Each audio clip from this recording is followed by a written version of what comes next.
जय श्री कृष्ण। मैं वीके सिसोदिया, जनपद संभल, उत्तर प्रदेश। प्यारे बच्चों, मैं आपके लिए लेकर आया हूँ बहुत ही चुनिंदा सवाल जो कि आपकी प्रत्येक परीक्षा में बहुत ही काम आएंगे।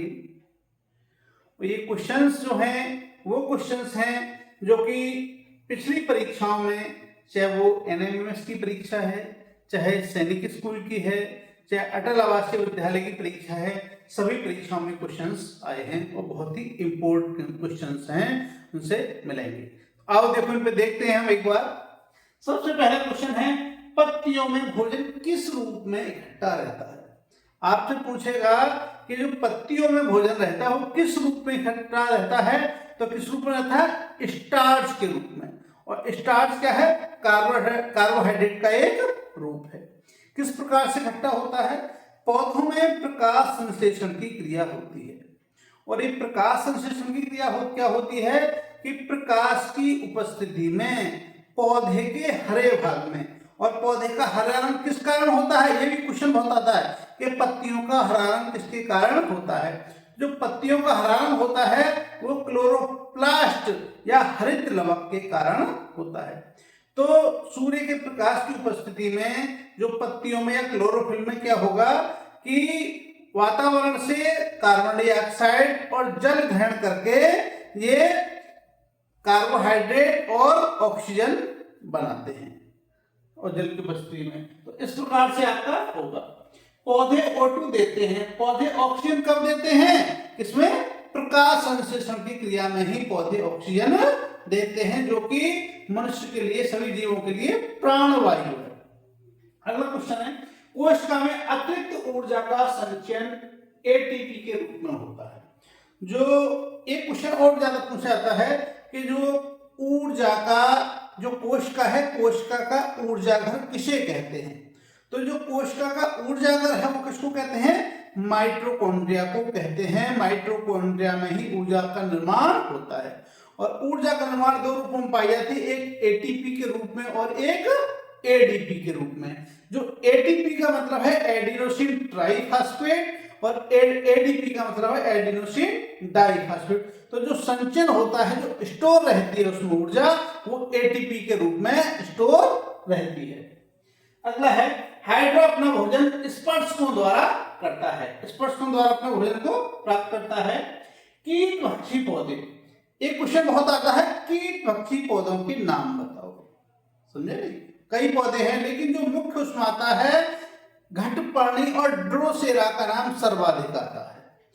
आपसे पूछेगा कीट पक्षी पौधे के नाम बताओ, 4 ऑप्शन देगा, उनमें एक घटपर्णी या ड्रोसेरा होगा। एक तो ये हो गया। दूसरा इसमें क्वेश्चन बनता है कि कीट पक्षी पौधे किस जगह पर पाए जाते हैं? तो ये उस जगह पर पाए जाते हैं जहां की भूमि में नाइट्रोजन की मात्रा कम होती है। तो ये कीट पक्षी पौधे क्या होंगे? जैसे घटपर्णी का पौधा है, कीट उस पर आगे बैठेगा, उसका मुंह बंद हो जाएगा, उसमें बंद हो जाएगा और वो उसमें फिर अंदर ही नष्ट हो जाएगा। उसकी जो नाइट्रोजन है, कार्बनिक पदार्थ है, पौधे उसे प्राप्त कर लेंगे। तो अपनी जो नाइट्रोजन की कमी को पूर्ण करने के लिए कीटों को ये पकड़ते हैं। ये है।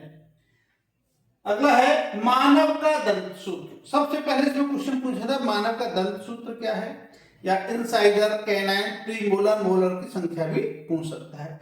उससे भी ज्यादा महत्वपूर्ण सूत्र है, एक पूछता है कि दांतों या हड्डियों के लिए सबसे आवश्यक तत्व कौन सा है। ये क्वेश्चन भी बहुत पूछा जाता है कि मनुष्य या किसी भी जानवर के दांतों एवं उसकी हड्डियों के लिए आवश्यक तत्व क्या है? कैल्शियम।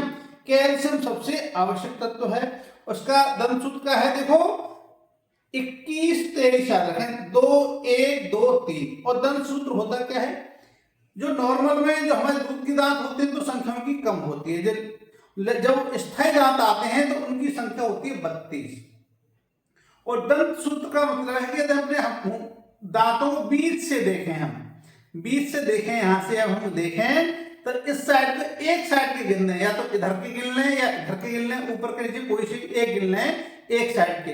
तो देखो ये हमारे 32 है तो 16 ऊपर हो गए, 16 हो गए आपके नीचे दांत। और जब यहां से बीच से करेंगे तो 8 इधर हो गए और 8 इधर हो गए। तो सबसे पहले है आपका इंसाइजर। तो इंसाइजर जो बीच के दो दांत हैं, बराबर वाले दो दांत हैं, बीच से इधर के दो दांत, वो हो गए आपके इंसाइजर।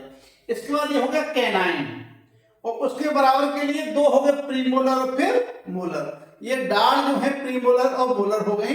यानी ऐसे समझ सकते हैं कृंतक, पहले से ही सामने वाले होंगे कृंतक, उसके फिर बराबर में एक दांत होगा वो होगा रजनक, और यहाँ अग्र चवर्णक और चवर्णक, ये डाल। प्रत्येक पोषण स्तर से ऊपरी पोषण स्तर ऊर्जा का प्रभाव 10% होता है। बहुत पूछा जाता है क्वेश्चन। इसका मतलब क्या है कि जो प्राथमिक स्तर है, सबसे पहले जो पौधे उगते हैं, सबसे पहले पौधे उगते हैं, तो उनमें मान लो 100 कैलोरी ऊर्जा है, 100 है। तो जो पौधों को खाते हैं शाकाहारी जीव, उनमें उसमें 100 है तो उसमें 10 रह जाएगी, उनकी 10% ऊर्जा उसकी रह जाएगी। और यदि उसको खाते मांसाहारी जाएंगे तो उसकी 10% ऊर्जा उसमें रहेगी, 10 का हो जाएगा 1। यानी हर स्तर पर 10 को अपने से ऊपर वाले स्तर पर 10% ऊर्जा जाती है। कूटपाद की सहायता से चलने वाला प्राणी अमीबा है। अमीबा में कूटपाद बनते हैं, देखिएगा अमीबा का चित्र किस प्रकार का होता है, ए करके ऐसे, इसकी कोई निश्चित आकृति नहीं होगी। तो ये जिधर को बढ़ेगा आगे को बढ़ता रहेगा, और इसी के द्वारा इसमें क्या होता है, कूटपाद सहायता से चलने वाला प्राणी है अमीबा। एक क्वेश्चन और बहुत ज्यादा पूछा जाता है कि एक कोशिकीय जीव का नाम बताओ।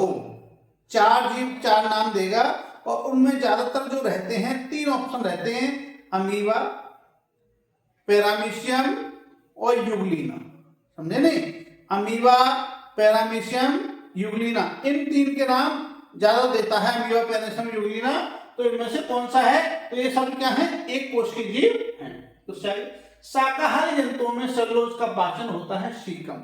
सीकम होता है जो भी रूमिनेंट होते हैं। रूमिनेंट का मतलब जो भी जुगाली करने वाले पशु हैं, जुगाली करने वाले जानवर हैं जो भी, तो उनमें जो बड़ी आंत होती है और छोटी आंत का जहां जॉइंट होता है वहां सीकम पाया जाता है। क्या होता है, सीकम। वो ये सीकम जो है ये सेलुलोज का पाचन करता है। इसके बाद है पुरुष हार्मोन। पुरुष हार्मोन क्या कहते हैं, टेस्टोस्टेरोन। जो पुरुष हार्मोन है वो है टेस्टोस्टेरोन। केंचुए में श्वसन क्या होता है, त्वचा द्वारा। त्वचा पूछता है कि केंचुए में श्वसन किस प्रकार से होता है, त्वचा द्वारा करते हैं। जो जलीय जीव हैं जैसे मछली है, मछली में श्वसन किसके द्वारा होता है, गिल्स द्वारा होता है, क्लोम या गिल्स के द्वारा होता है। या जो आपके कॉकरोच वगैरह है या कीड़े मकोड़े हैं, उनमें श्वसन किसके द्वारा होता है, तो उनमें श्वसन रंध्र पाए जाते हैं। मिलाने को दे सकता है, क्या होता है, श्वसन रंध्र। अब यह हमारा मनुष्य में किसके द्वारा होता है श्वसन, फेफड़ों द्वारा श्वसन होता है। अब ये इसको कहने लगे मेंढक में किस प्रकार से होता है, तो मेंढक में जो श्वसन होता है त्वचा एवं फेफड़ों द्वारा श्वसन होता है। और पौधों में किस प्रकार से होता है, पौधों में जो श्वसन होता है वो पर्णरंध्र द्वारा होता है, पर्णरंध्र होते हैं उन्हीं के द्वारा श्वसन होता है। इसमें ही प्रकाश संश्लेषण पहले बता चुके हैं कि प्रकाश संश्लेषण क्रिया द्वारा ही हमारी ऑक्सीजन निकलती है, और प्रकाश संश्लेषण क्रिया में कार्बन डाइऑक्साइड ग्रहण की जाती है।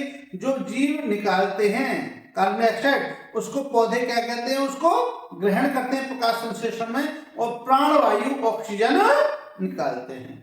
ठीक, पौधों का जो हरा रंग होता है वो किसके कारण होता है, हरित लवक या क्लोरोप्लास्ट के कारण होता है।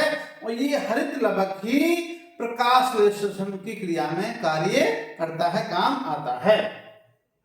पौधे CO2 किस वाहक द्वारा ग्रहण करते हैं, देखो जो CO2 ग्रहण करते हैं पौधे वो किस वाहक द्वारा करेंगे, किस क्रिया में काम आती है CO2, प्रकाश संश्लेषण क्रिया में। और प्रकाश संश्लेषण क्रिया कहाँ होती है, पौधे के हरे भाग में। और पौधे का हरे भाग कौन सा है, पत्तियां। तो सबसे अधिक CO2 किसके द्वारा ग्रहण की जाती है, पत्तियों के द्वारा ग्रहण की जाती है। किस प्रक्रिया में रंध्रों के वाष्प के रूप में अधिक जल की भारी, देखो जो पौधे होते हैं वो जल का सर्वाधिक जो उपयोग करते हैं वो बाष्पोत्सर्जन में करते हैं। किसमें करते हैं, बाष्पोत्सर्जन।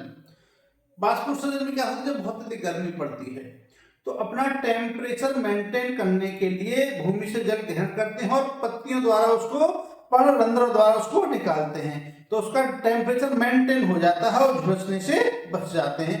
तो पौधे के रंध्रों द्वारा जो पानी का वाष्पीकरण होता है, जो पानी उड़ाते हैं, उसी को हम क्या कहते हैं, वाष्पोत्सर्जन, और उसी के द्वारा सबसे अधिक उसका जल का जो है हानि होती है या उपयोग होता है। जैसे भी हमने ये कृषि में तकनीक के लिए जहां पर पानी की बहुत कमी होती है वहां क्या करते हैं कि बहुत से हम ऐसे पदार्थ उस पर छिड़क देते हैं ताकि उनसे उसके पर्णरंध्र कुछ बंद हो जाए और उनसे पानी का जो वाष्पीकरण वाष्पोत्सर्जन कम हो, इस प्रकार से रहता है।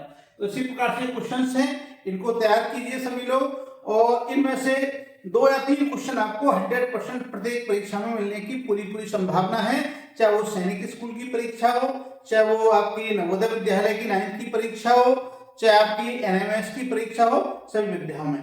तो यदि आपको ये टॉपिक पसंद आता है तो सभी से ये कहना है कि चैनल को अधिक से अधिक सब्सक्राइब करें, अपने मित्रों को भेजें ताकि अधिक से अधिक इसका उपयोग हो सके।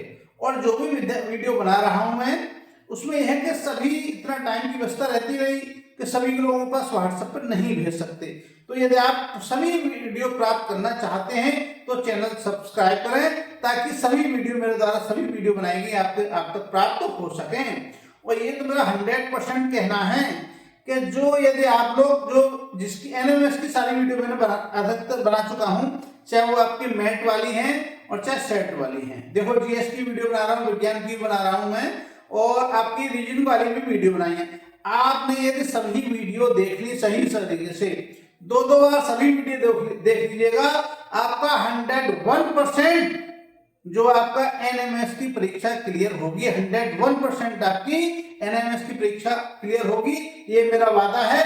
नहीं तो रिजल्ट आने के बाद, परीक्षा होने के बाद देख लेना आप कि इसमें से कितने क्वेश्चंस मिले थे। इसी के साथ सभी को नमस्कार, जय श्री कृष्ण।